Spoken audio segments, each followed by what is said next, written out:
რუსეთს ეგონა, რომ ჭკვიანურად იქცეოდა და ზედაპირზე ასე ჩანდა კიდეც. მას შემდეგ, რაც ერთ-ერთ ყველაზე მნიშვნელოვან ქარხანას დრონების მრავალმა იერიშმა დაარტყა, რუსეთმა მთელი შენობის გარშემო უზარმაზარი დამცავი გალი ააგო, რათა იგი უპილოტო საფრენი აპარატებისგან დაეცვა. ესეც იმუშავებდა. რუსეთს ხელში დრონებისგან დაცული ციხე-სიმაგრე აქვს და ქვეყანას ეგონა, რომ უკრაინა უკვე გაშიფრა. უკრაინამ დაამტკიცა, რომ რუსეთი ცდებოდა. თუ დრონებისგან დასაცავად დამონტაჟებული კოპეკეიჯები რუსეთის პასუხია, უკრაინამ უბრალოდ შეცვალა კითხვა. რუსეთის გეგმა ცუდად შემოტრიალდა, რადგან უკრაინამ მაინც დაარტყა ციხე-სიმაგრეს. მხოლოდ ის კი არა, რომ უკრაინამ დრონი არ გაგზავნა, მან გაცილებით ძლიერი რამ გაგზავნა, აუნა. რუსეთის გეგმა მარტივი იყო. უკრაინიდან 885 კილომეტრზე მდებარეობს ჩებოქსარი, ჩუაშეთის რესპუბლიკაში. და ამ ქალაქში მდებარეობს VNIIR Progress-ის ქარხანა, რომელიც რუსეთის ერთ-ერთი ყველაზე მნიშვნელოვანი სამხედრო ობიექტია, რადგან ის მონაწილეობს კომპონენტების შექმნაში, რომლებიც გამოიყენება რუსეთის ყველაზე საშიში იარაღებში, მათ შორის რაკეტებში. ეს ქარხანა თითქოს ხელშეუხებელი უნდა ყოფილიყო.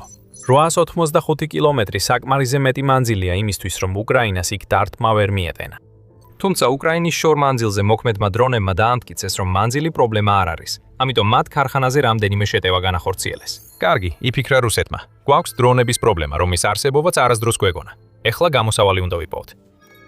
ეს გამოსავალი იყო ნირ პროგრესის ქარხნის ადმინისტრაციული შენობისა და სახელოსნოს გარშემო უზარმაზარი მეტალის გალიის აშენება. ნაცვლად იმისა, რომ ისევ ანტიდრონულ ბადეებს დაეყრდნობოდნენ, რომლებიც ომში ხშირად გამოიყენებოდა.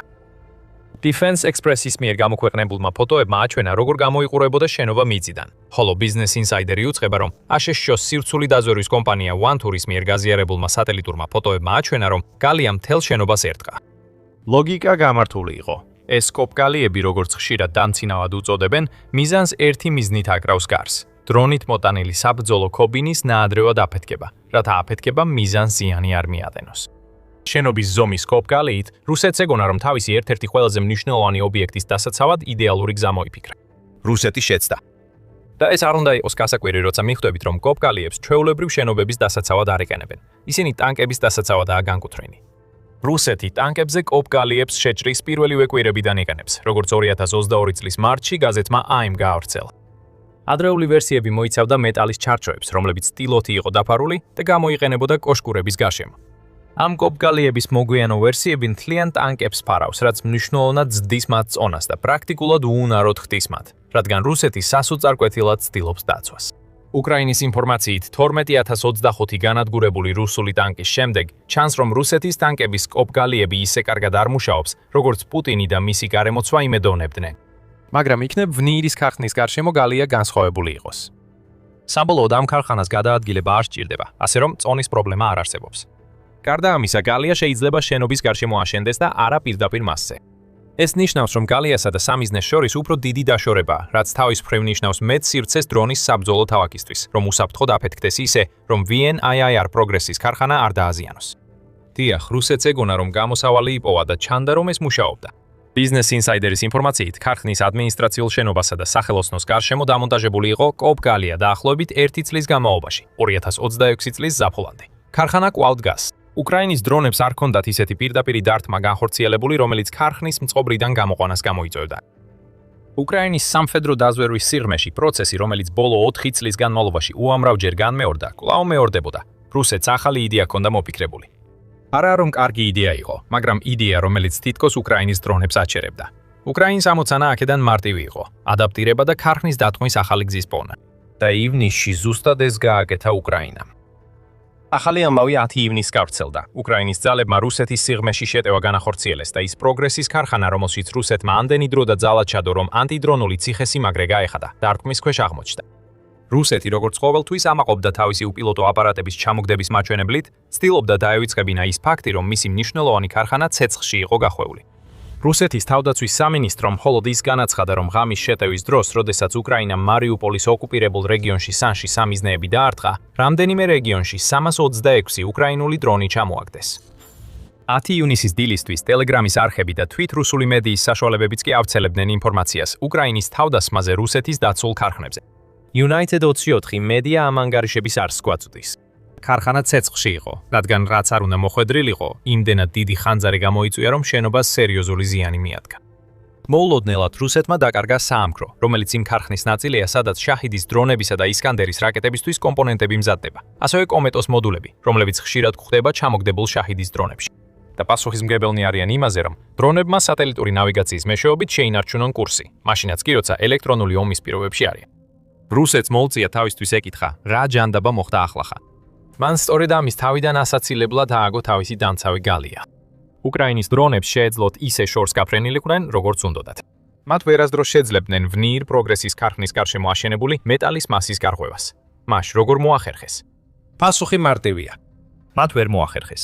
როდესაც უკრაინის სამხედროები ცდილობდნენ მოეფიქრებინათ გამოსავალი რუსეთის მიერ ღრმა დარტყმების შესაჩერებლად გადადგმული ბოლო ნაბიჯის წინააღმდეგ, მათ ძალიან მარტივი პასუხი იპოვეს. თუ რუსეთი ასე ძლიერ დაიცავს თავს დრონებისგან, მაშინ საერთოდ არ გააგზავნო დრონები.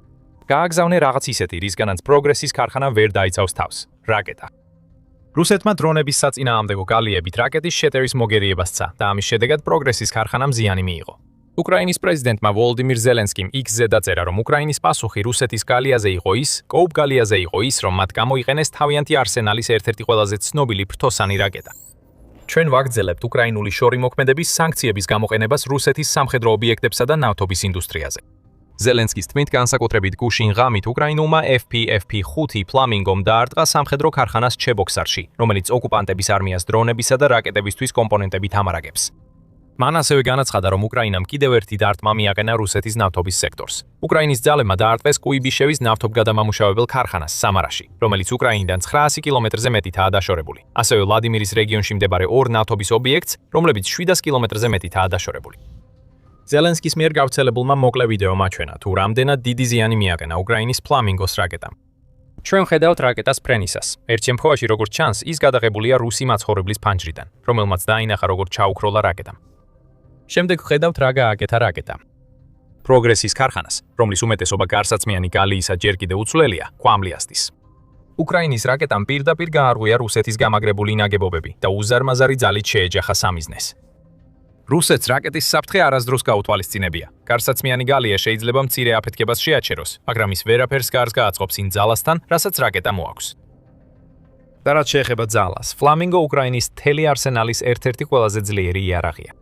10-დან 14 მეტრამდე, ანუ 33-დან 46 ფუტამდე სიგრძის მქონე ფლამინგო უკრაინის ფრთოსანი რაკეტაა, რომელიც ქვეყანას საშუალებას აძლევს ძლავრი დარტყმები მიაყენოს რუსეთში მდებარე სამიზნეებს.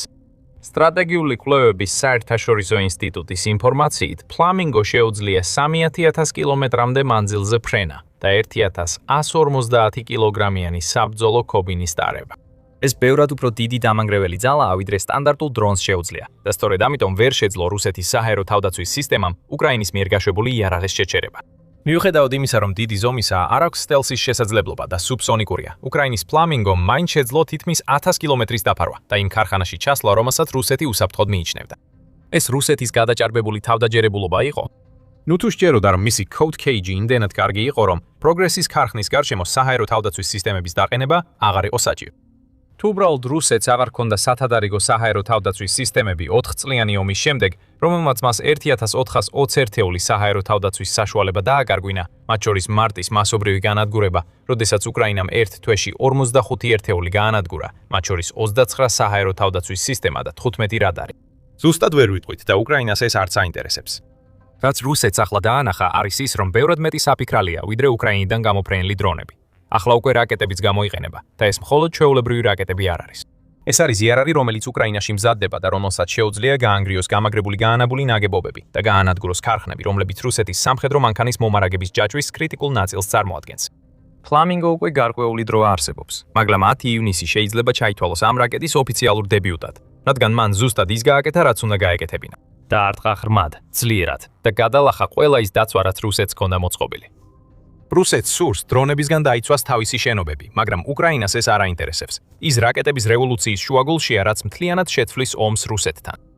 მაგრამ სანამ ამაზე უფრო დეტალურად ვისაუბრებთ, შეგახსენებთ, რომ თქვენ უყურებთ სამხედრო შოუს. თუ არხიდან ინფორმაციას იღებთ, გამოიწერეთ, რომ არც ერთი ჩვენი ვიდეო არ გამოგებაროთ. დავიწყოთ ფლამინგოთი. ჩვენ ვიცით, რა შეუძლია ამ რაკეტას და განადგურებული გალია და დამწვარი კომპონენტებს ქების ქარხანა პუტინისა და მისი გარემოცვის ყურადღების ცენტრში მოექცა. მაგრამ ეს რაკეტა მხოლოდ სიშორითა და სინძლავრით არ შემოიფარგლება. როგორც Wigram Metal-მა აღნიშნა Forbes-ის 13 მარტის სტატიაში, Flamingos რაკეტამ სრულიად შეცვალა უკრაინის ომის დინამიკა. იმ დროისთვის Flamingo არა მხოლოდ მასობრივად იწარმოებოდა, არამედ უკვე მუდმივ ოპერაციულ გამოყენებაში იყო გადასული. რაც მას უკრაინის ღრმა დარტყმის სტრატეგიის მთავარ კომპონენტად აქცევს. სტრატეგიის, რომელიც მიზნად ისახავს რუსეთის საჰაერო თავდაცვის გაწელვას და იმ სამიზნეების განადგურებას, რომელთა დაზიანებაც უკრაინას ერთი წლის წინ მის ვარდისფერ რაკეტამდე არ შეეძლო. Metal-მა გაამხილა, რომ უკრაინამ უკვე განახორციელა რამდენიმე დარტყმა რუსეთის მაღალი ღირებულების სამიზნეებზე და ყოველი მომდევნო დარტყმა სამ შემაშფოთებელ ტენდენციას აჩვენებს რუსეთისთვის. პირველ რიგში ზალპის მასშტაბი იზოლირებული გაშვებებიდან 4-დან 6 რაკეტამდე კოორდინირებულ გასროლებამდე გაიზარდა. მეორე, სამიზნის მანძილი გაიზარდა, ხოლო ბოლო დარტყმა რუსეთის სიღრმეში განხორციელდა. მესამე, რაკეტის ეფექტიანობა როგორც ჩანს უმჯობესდება, რადგან რამდენიმე რაკეტამ რუსეთის საჰაერო თავდაცვა გაარღვია და მიზნობრივ ობიექტებს დაართვა, აცვადებს მითანი.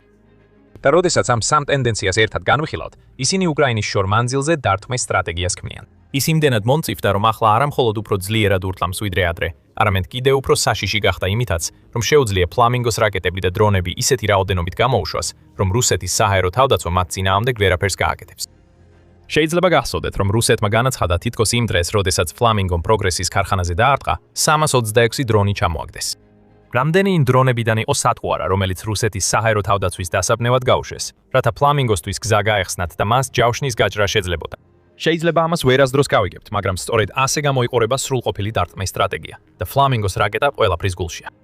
მაგრამ ამაზე მეტიც, Flamingos შექმნა უკრაინის თავდაცვის ინდუსტრიის ახალი სიმწიფის დონეს წარმოადგენს.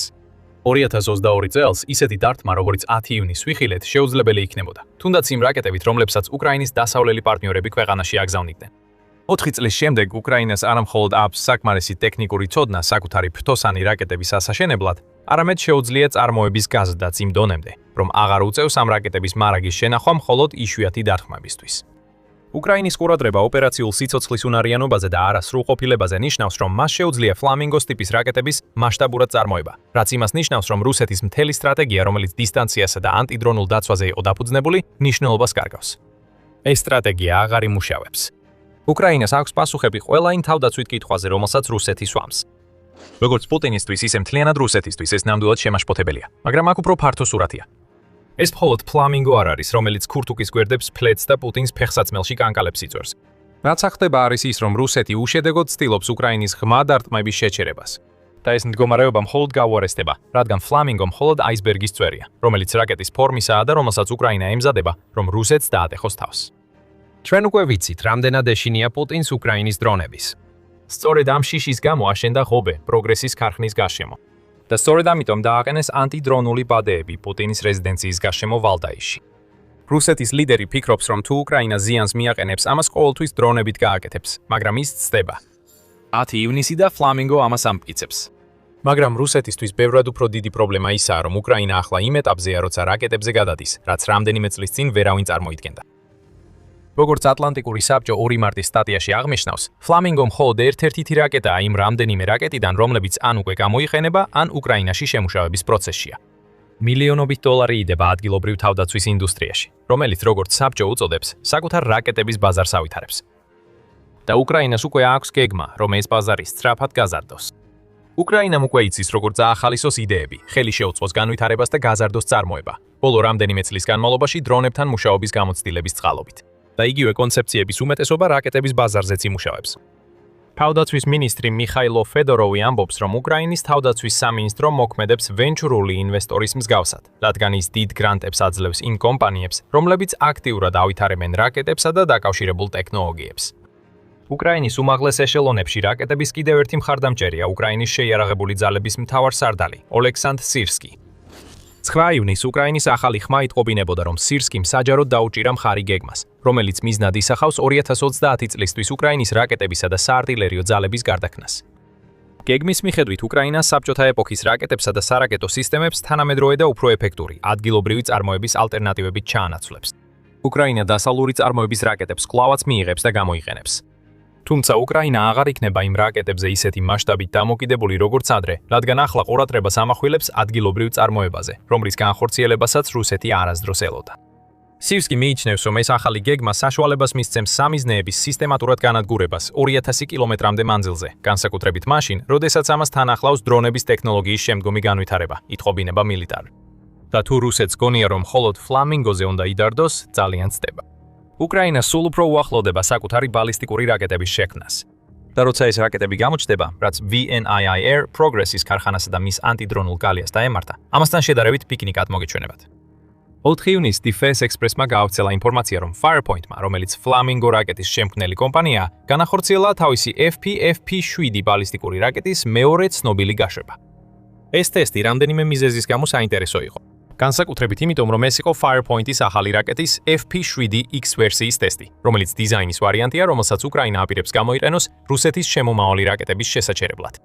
თუმცა ეს ჩამჯერი დაფუძნებულია FP7-ზე და Firepoint-ის მიერ ჩატარებული მეორე ტესტი წარმატებული იყო. და ასევე პირველად დაადასტურა, რომ უკრაინის ახალი ბალისტიკური რაკეტა მართვადი ფრენის უნარს ფლობს. FP7X მნიშვნელოვანი იქნება, რადგან უკრაინა შეძლებს მის წარმოებასა და გამოყენებას იმ ფასის მეხუთეში, რასაც პატრიოტის ჩამჯერი რაკეტები უჯდებოდა, რომლებზეც ის ამდენი ხანი იყო დამოკიდებული რუსეთის რაკეტური საფრთხის წინააღმდეგ. მაგრამ სწორედ ის, რასაც FP7 თავდასხმის საშუალებად წარმოადგენს, ყველაზე მეტად აშფოთებს რუსეთს. რაც აქამდე ვიცით არის ის, რომ უკრაინის ახალ რაკეტას შეუძლია გადაადგილდეს წამში 2000 მეტრამდე სიჩქარით და მას აქვს კომპოზიტური კორპუსი, რაც ამცირებს წარმოების ხარჯებს. ეს ნიშნავს იმას, რომ რუსეთმა უნდა იცოდეს, უკრაინა მალე მიიღებს იმ იარაღს, რასაც რუსეთი დიდი ხანია იყენებს უკრაინის დასაზიანებლად, დრონების, ფრთოსანი და ბალისტიკური რაკეტების კომბინაციას, რომლებიც მასობრიოდ იწარმოება და დიდი რაოდენობით ისვრის. დიდი დრო არ გავა, სანამ FP7 Flamingosთან ერთად რუსეთს დააზიანებს. და თუ სამხედრო ექსპერტი პაოლო ნაროჟნი მართალია, უკრაინა მალე შეძლებს იმდენი ბალისტიკური რაკეტის წარმოებას, რომ რუსეთს სერიოზულ ზიანს მიაყენებს. უკრაინულ რადიოსთან საუბრისას ნაროჟნი აღნიშნავს, რომ Firepoint-ის ბალისტიკური რაკეტის პროექტი კერძოა და მასთან ერთად მიმდინარეობს სახელმწიფოს მხარდაჭერილი პროექტი, რომელიც მიზნად ისახავს საფსანის ბალისტიკური რაკეტის შექმნას. მონაცემები გაზიარებულია და ორივე რაკეტა მზადების პროცესშია. როგორც ნაროჟნი ამბობს, როცა ისინი მზად იქნებიან, არ არსებობს მიზეზი, რის გამოც უკრაინა ვერ შეძლებს თვეში რამდენიმე ათეული ბალისტიკური რაკეტის წარმოებას. ამის გარდა Flamingos წარმოების მოცულობა, რომელიც თვეში 30 შეადგენდა, სავარაუდოდ 2026 წელს 50-მდე გაიზარდა და შეიძლება კიდევ უფრო გაიზარდოს მეტი ინვესტიციის შემთხვევაში, რაც რუსეთისთვის საფრთხეს წარმოადგენს. გაბრტყვნილი გალიები ვერ გადაარჩენს რუსეთის სამხედრო-სამრეწველო კომპლექსს იმ საფრთხისგან, რაც მოდის.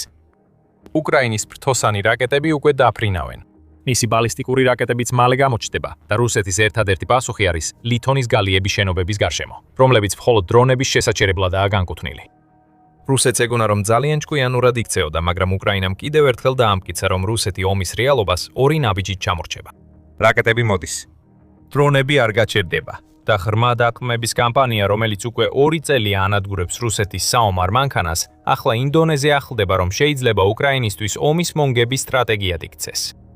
რამდენიმე წუთის წინ FP7X ვახსენეთ. გსურთ მეტი გაიგოთ ამ რაკეტაზე, ასევე FP7-ზე და იმ ტესტებზე, რომლებიც უკრაინამ ჩაატარა. მაშინ ჩვენ თქვენთვის იდეალური ვიდეო გვაქვს. იხილეთ ჩვენი ანალიზი იმის შესახებ, რას ნიშნავს უკრაინის ახალი ბალისტიკური რაკეტა არა მხოლოდ უკრაინისთვის, არამედ მთელი ევროპისათვის. თუ მოგეწონათ ეს ვიდეო, არ დაგავიწყდეთ გამოწერა, რომ ყოველდღიურად მიიღოთ სამხედრო შოუს ახალი გამოშვებები თქვენს ფიდში. და როგორც ყოველთვის, მადლობას გიხდით ყურებისთვის.